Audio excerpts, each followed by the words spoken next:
realizing the inseparability of the yang and the yin, and then we get as the next third principle, wu. This means, in Chinese, negative, not. And wei means interfering, clutching, busyness, aggression.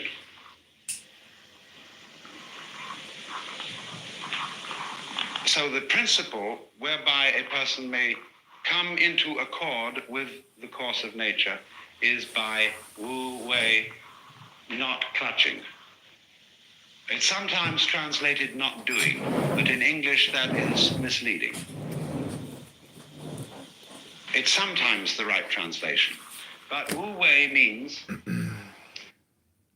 Okay, this is on Sri Krishna and Dionysus. De Sri Krishna et de Dionyso. Krishna hath names and forms innumerable, and I know not his true human birth, for his formula is of the major antiquity.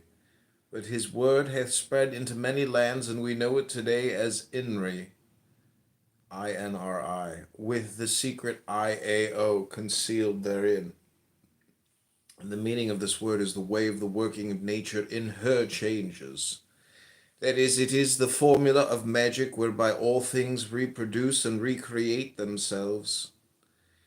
Yet this extension and specialization was rather the word of Dionysus, for the true word of Krishna was Aum, A-U-M, importing rather a statement of the truth of nature than a practical instruction in detailed operations of magic. But Dionysus, by the word I-N-R-I, laid the foundations of all science, as we say, science today in a particular sense, that is, of causing external nature to change in harmony with our wills. And Tahuti, de Tahuti. Tahuti or Thoth confirmed the word of Dionysus by continuing it, for he showed how by the mind it was possible to direct the operations of the will. By criticism and by recorded memory, man avoideth error in the repetition of error. But the true word of Tahuti was Amun, A-M-O-U-N, whereby he made men to understand their secret nature, that is, the unity with their true selves, or as they then phrased it, with God.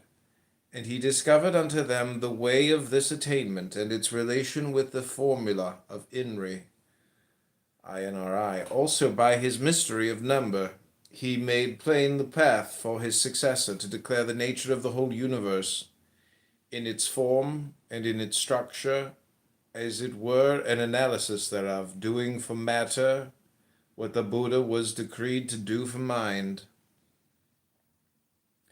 And that Egyptian magus whom the Jews call Moshe, de quodam mago Egyptorium quem appulant Jude Moshe, the follower of Tahuti was an Egyptian whose name is lost, but the Jews called him Moshe or Moses, and the fabulists made him the leader of the legendary Exodus. Yet they preserved his word, and it is IHVH, which thou must understand also as that secret word, which thou hast seen and heard in thunders and lightnings in thine initiation to the degree thou wottest of.